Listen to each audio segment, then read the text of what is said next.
इस दुनिया में मर्दों का सफाया होता जा रहा है। लेटेस्ट रिपोर्ट्स में दिखाया जा रहा है कि वाई क्रोमोसोम्स बॉडी में धीरे धीरे डिग्रेड होते जा रहे हैं और एक तरफ कुछ महिलाएं कुछ ऐसी बातें निकाल रही हैं जो ऐसी पोस्ट या रील्स के कमेंट सेक्शन में देखी जा सकती। उनकी बातों में सबसे ज़्यादा स्पेशली ये लिखा है कि ये तो बहुत जल्दी होना चाहिए, इसी से देश बदलेगा एंड समथिंग समथिंग।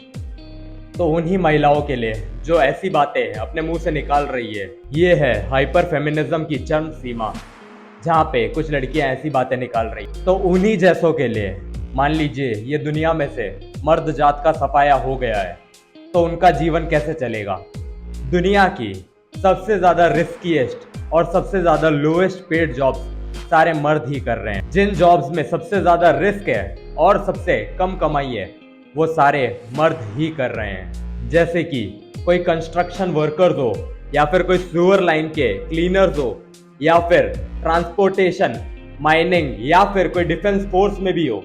ऐसी जॉब्स जिसमें सबसे ज्यादा रिस्क है, उसमें 90% लोग आदमी ही है। तो उन्हीं महिलाओं के लिए है कि अगर इन सारी जगहों से मर्द गायब हो गए तो उनके जीवन यापन में बड़ी दुविधाएं आने वाली है। इसका मतलब इन लोगों के लिए पानी खत्म, खाना खत्म, बिल्डिंग्स बनना खत्म, कोई भी नेचुरल रिसोर्सेज भी नहीं बचेगी।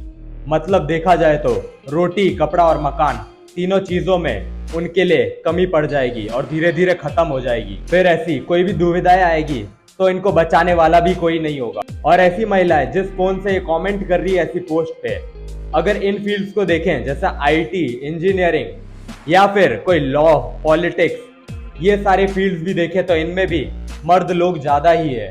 तो अगर इतना क्वांटिटी में मर्द ज्यादा है तो फिर सोचने की बात यहाँ पे आती है। और ये जो कमेंट कर रही है, इनको सबसे पहले समझने की जरूरत है, इनको अपनी बुद्धि को विकसित करने की जरूरत है, क्योंकि ये सोसाइटी को चलाने के लिए आदमी और औरत दोनों का बराबर सहयोग है। तो इससे समझना चाहिए कि सबके लिए दिल में रिस्पेक्ट लाएं और ऐसा फालतू का हेट फैलाना बंद करें।